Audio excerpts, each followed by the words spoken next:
Assalamualaikum warahmatullahi wabarakatuh. Halo Sana, kembali lagi bersama gue Fauzan Nazima di OJIN Channel.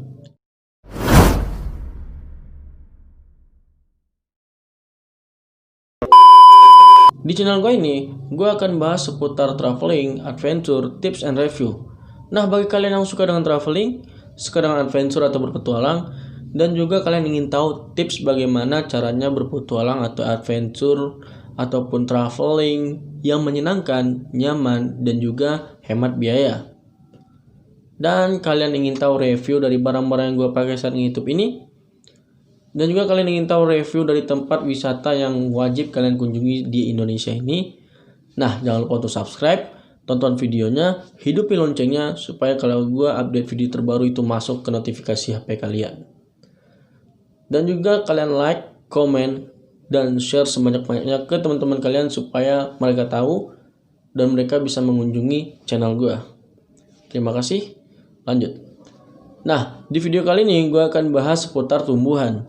Tumbuhan apa? Yaitu tumbuhan yang bisa kita konsumsi kalau kita berada di hutan.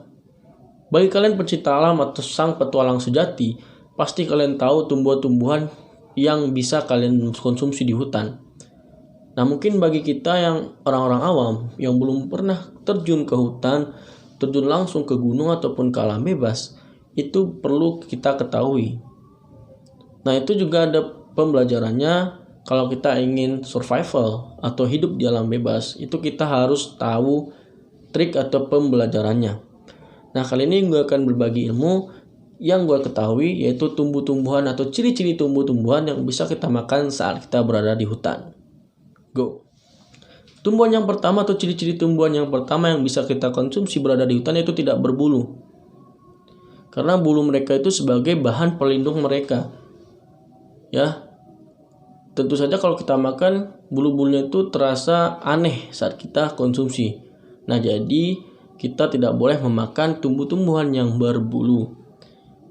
Terkecuali tumbuh-tumbuhan yang kita ketahui, seperti daun kemangi, itu sebenarnya mereka berbulu. Ya, tumbuhan atau daun kemangi itu berbulu. Tetapi sebelum dikonsumsi, daun kemangi itu harus kita cuci terlebih dahulu. Kalau kalian tidak tahu, daun kemangi itu sering kalian temui di warung-warung pecel lele. Nah, itu mereka menyediakan lalapannya itu daun kemangi ataupun selada, itu biasanya sama aja ya, kalian bisa temui di sana. Terus tumbuhan yang berbulu lagi yang bisa kita konsumsi yaitu daun senggani. Nah, ini adalah tumbuhan hutan yang bisa kalian konsumsi, yaitu tumbuhan berbulu yang bisa kalian konsumsi. Nah, sebelum kalian konsumsi, kalian harus cuci terlebih dahulu dan kalian masak atau kalian rebus. Baru bisa kita konsumsi, bisa kita makan. Seperti itu. Yang kedua, tumbuhan atau ciri-ciri tumbuhan yang bisa kita makan saat kita berada di hutan, yaitu tidak berduri. Sama halnya dengan berbulu, duri itu sebagai tempat atau sarana untuk mereka berlindung dari apapun yang mengancam mereka.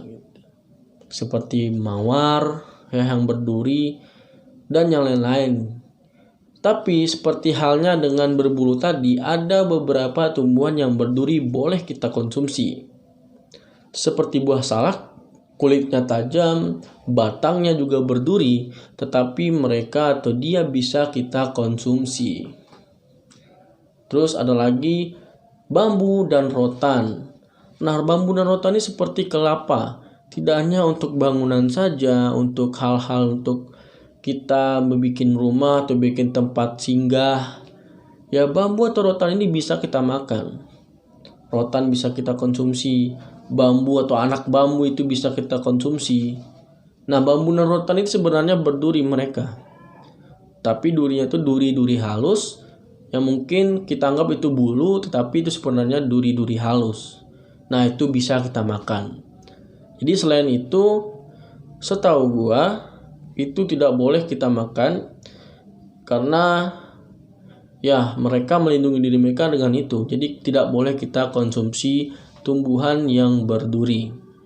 Yang ketiga, ciri-ciri tumbuhan yang bisa kita makan atau kita konsumsi yaitu tidak berwarna yang selalu cerah. Banyak tumbuh-tumbuhan di hutan yang berwarna cerah seperti ungu, merah, kuning, dan yang lain-lain. Ada juga tumbuhan yang berwarna cerah tapi bisa kita makan, tentu saja yang kita ketahui sehari-hari. Contoh tumbuhan yang tidak boleh kita makan yang berwarna cerah ataupun makanan yang tidak boleh kita makan yang berwarna cerah itu seperti jamur. Nah, jamur banyak juga yang bisa kita makan seperti jamur kuping, jamur tiram, dan lain-lain. Tapi jamur yang berwarna cerah, berwarna yang sangat mencolok seperti ungu, merah, ya biru dan yang lain-lain itu tidak boleh kita makan. Takutnya mereka beracun dan berbahaya bagi diri kita sendiri. Nah, ada juga tumbuhan yang berwarna mencolok yang bisa kita makan, itu sering kita makan sehari-hari mungkin, itu terong dan juga ubi atau ketela ungu. Nah, itu bisa kita makan karena kita ketahui mereka boleh dan mereka sering kita jumpai saat ibu kita masak, ya. Di warung-warung makanan itu sering juga kita temui mereka. Yang keempat, tumbuhan atau ciri-ciri tumbuhan yang boleh kita konsumsi saat kita berada di hutan yaitu tidak berbau yang menyengat. Berbau busuk tentu saja seperti rafflesia ataupun bunga bangkai itu tidak boleh kita makan karena dari baunya saja itu tidak enak, apalagi kita konsumsi. Tentu saja bisa berbahaya bagi diri kita sendiri.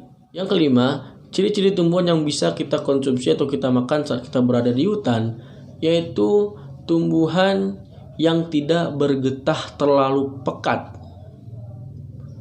Ya, karena getahnya itu tidak boleh kita makan atau kita termakan oleh kita gitu. Ya. Seperti halnya getah karet itu tidak boleh kita makan, ya. Pohon karet itu tidak boleh kita makan, kita konsumsi. Seperti biji karet itu tidak boleh kita konsumsi. Tapi banyak dari tumbuh-tumbuhan yang bisa kita makan yang bergetah seperti pisang.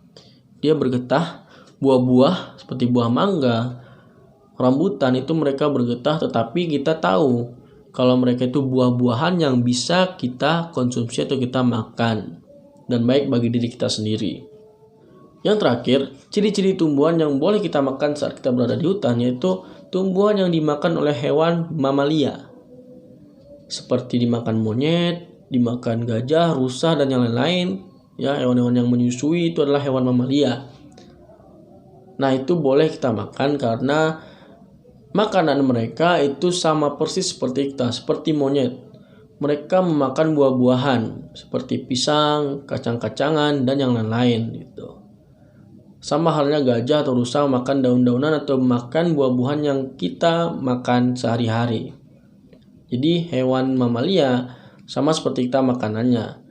Jadi tumbuhan yang bisa kita makan itu tumbuhan yang dikonsumsi oleh hewan mamalia tersebut. Nah, mungkin hanya itu yang bisa gue sampaikan. Semoga bermanfaat dan berguna bagi kita bersama tentunya. Dan bisa kita terapkan dalam sehari-hari kalau kita berada di alam bebas atau di hutan. Sekian dari gue. Banyak maaf. Assalamualaikum warahmatullahi wabarakatuh. Bye-bye.